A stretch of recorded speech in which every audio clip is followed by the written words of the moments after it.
Industry ডিপাৰ্টমেণ্টৰ ফালৰ পৰা কুমাৰ সমষ্টিৰ দলগাঁৱত আমাৰ এটা এৱাৰনেছ প্ৰগ্ৰাম আছে।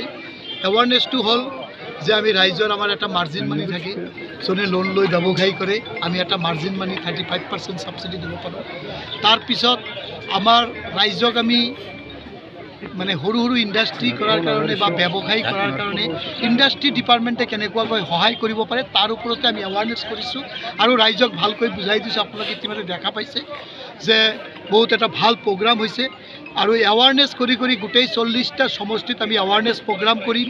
এৱাৰনেছ প্ৰগ্ৰাম কৰি ইণ্ডাষ্ট্ৰী ডিপাৰ্টমেণ্ট আৰু ৰাইজৰ মাজত যি দূৰত্ব আছে এইখিনি আমি ফুলফিল কৰিম।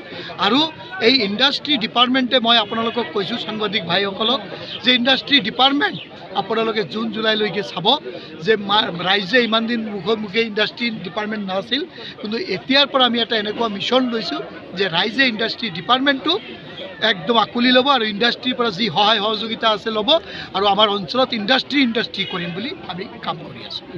এইটো আমাৰ জ্যেষ্ঠ ব্যৱসায়ী যোনে যোনে সমাজৰ কাৰণে কাম কৰে এইখিনিৰ পৰা চাই ইণ্ডাষ্ট্ৰী ডিপাৰ্টমেণ্টৰ পৰা আমি এটা এৱাৰ্ড দিয়া হৈছে আৰু সম্বৰ্ধনা দিয়া হৈছে। তাতে কি হয়, এই মানুহজন যে ব্যৱসায় কৰিলে গোটেই জীৱন এখেতে সমাজৰ কাম কৰিছে। ব্যৱসায় মানে সমাজৰ কাম। এখেতে যদি দুটা পৰিয়ালক কৰ্ম দিছে এইটো এটা সমাজৰ কাম। তো এই মানুহখিনি গোটেই জীৱনৰ পৰা যে সমাজৰ সেৱা কৰি আছে তাৰ কাৰণে এখেতক কোনেও উৎসাহ নযোগায়। আমি ইণ্ডাষ্ট্ৰী ডিপাৰ্টমেণ্টৰ পৰা এখেতক এটা পৰামৰ্শও দিছোঁ, যদি আপোনাৰ 10জন এমপ্লয়ী আছে আপুনি 20জন কৰক। আপোনালোকে নিশ্চয় শুনা পাইছে।